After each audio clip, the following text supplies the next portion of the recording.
ये कहानी भानुमति और भुवन की है। वह बांस की टोकरी बनाया करते थे। उन्हें बेचकर किसी तरह वह अपना गुजारा कर रहे थे। उनके 2 बच्चे थे, राजू और रंजू। दोनों पास ही के स्कूल में पढ़ने के लिए जाते थे।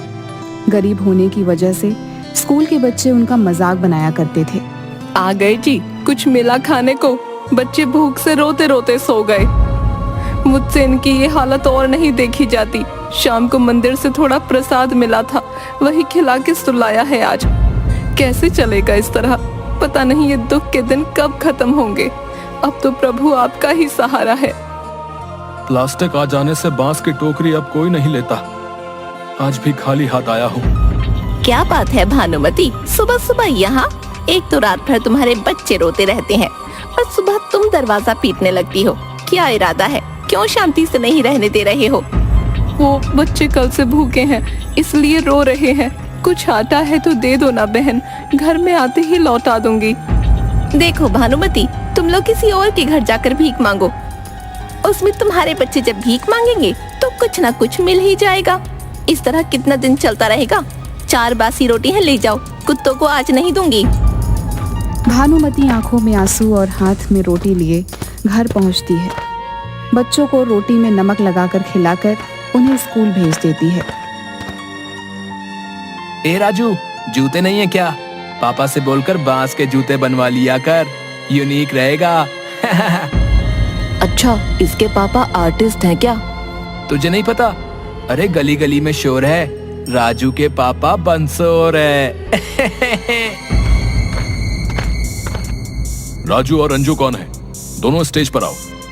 तुम लोग 6 महीने से फीस नहीं भरे हो। मैले कुचैले ड्रेस क्यों पहन कर आए हो? और जूते कहाँ हैं? तुम्हें मालूम है ना कि चप्पल यहाँ अलाउ नहीं है? जी सर, हमें मालूम है कि चप्पल अलाउ नहीं है यहाँ, लेकिन हमारे पापा बहुत गरीब हैं। उनके पास पैसे नहीं है जूते खरीदने के लिए। और तुम्हारा रंजू, तुमने क्यों नहीं पहने जूते?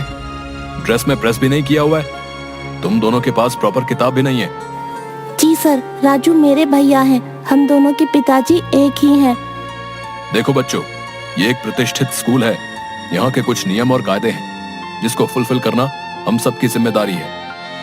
आज से तुम दोनों स्कूल नहीं आओगे। मैं अभी तुम्हें ट्रांसफर सर्टिफिकेट दे रहा हूँ। पापा से कहना कि म्युनिसिपल कॉर्पोरेशन के स्कूल में नाम लिखवा लें। स्कूल से दोनों को टीसी देकर निकाल दिया जाता है। राजू और रंजू दोनों रोते रोते घर पर आते हैं। शाम में जब भुवन आता है तो उसे पता चलता है कि उसके दोनों बच्चों को स्कूल से निकाल दिया गया है। अरे ऐसे कैसे कोई टीसी दे देगा? कल मैं तुम्हारे स्कूल चलूंगा।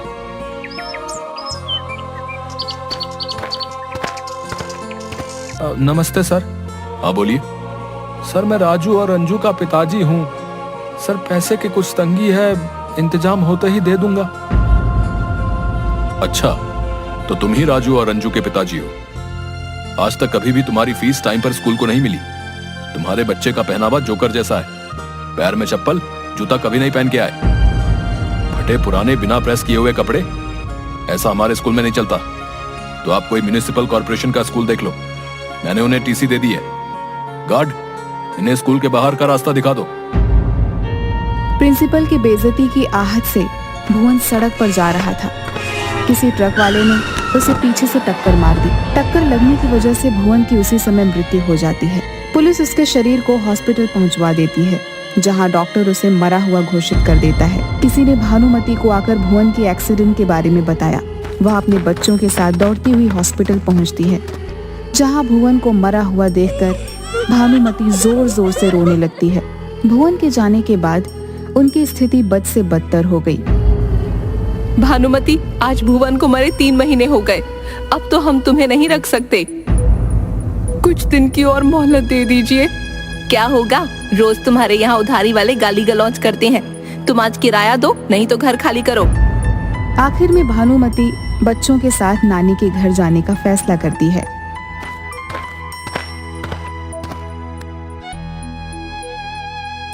नानी का इतना बड़ा घर है, लगता है कभी हवेली रही होगी। क्या हमारे नाना जी इतना अमीर थे? हाँ बेटा, लेकिन तेरे नाना जी के पिताजी और तेरे नाना कुछ काम नहीं कर सके और बेच बेच कर जिंदगी चलाई।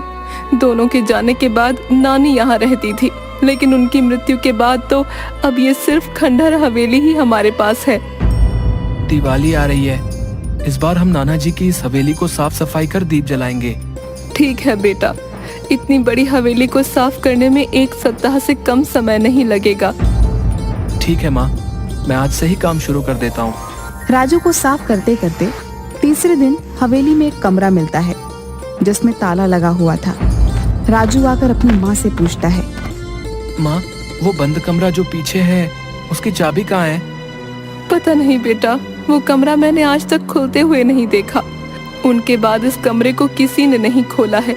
तेरी नानी ही रखती थी चाबी। राजू और रंजू दोनों मिलकर उस कमरे के ऊपर के जालों को साफ कर रहे थे। तभी नानी रंजू को ऊपर से फिसलवा देती है। रंजू दरवाजे के चौखट में लगे हिरन का सींग पकड़ते हुए नीचे गिर गई। तभी दरवाजा गड़गड़ाहट के साथ खुलने लगा। रंजू, तुम ठीक तो हो ना? हाँ भैया, मैं बिल्कुल ठीक हूँ। अरे, ये दरवाजा तो अपने आप खुल रहा है। अरे हाँ, सही कहा तूने। आओ चलकर अंदर देखते हैं। रंजू, तुम दौड़कर टॉर्च ले आओ, अंदर बहुत अंधेरा है। ठीक है भैया, मैं अभी लाई।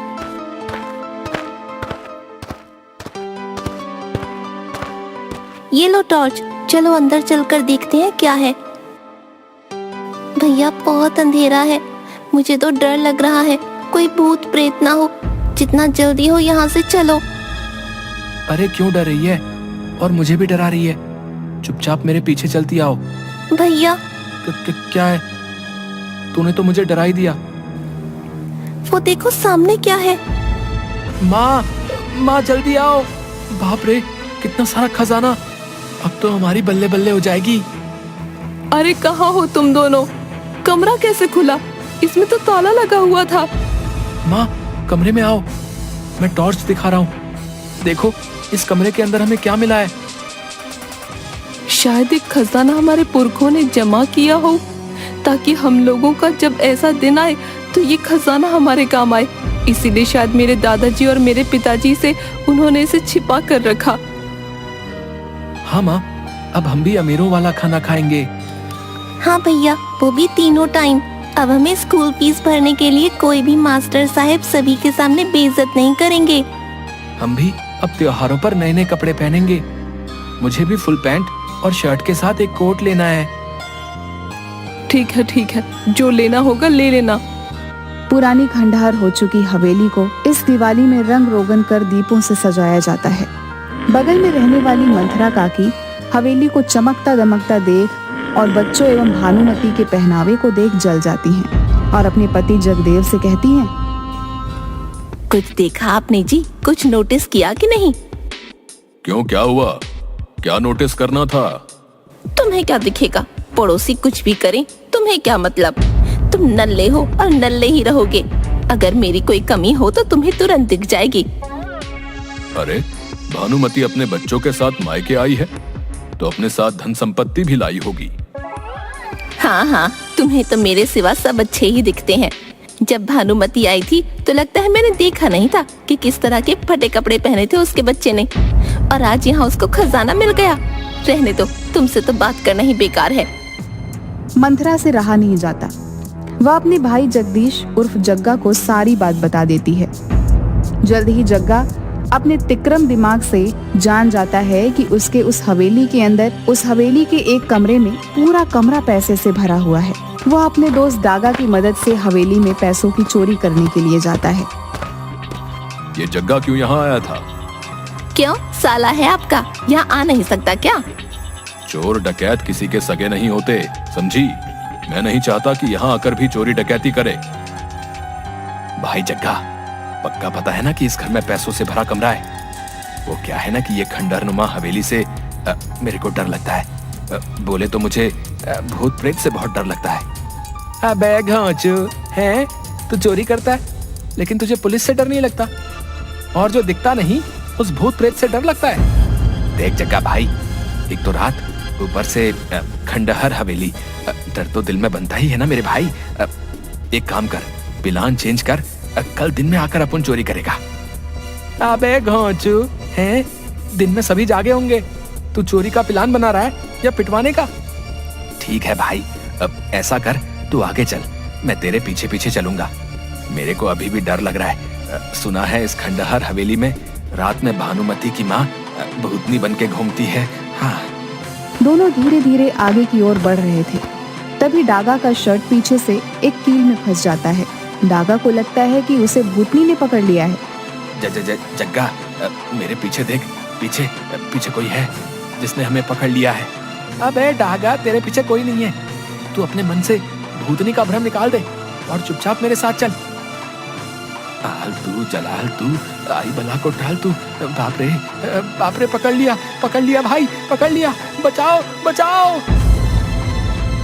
डागा जोर लगाकर भागता है। उसकी शर्ट कील में लगने की वजह से फट जाती है। अबे क्या हुआ? चिल्लाया जा रहा है।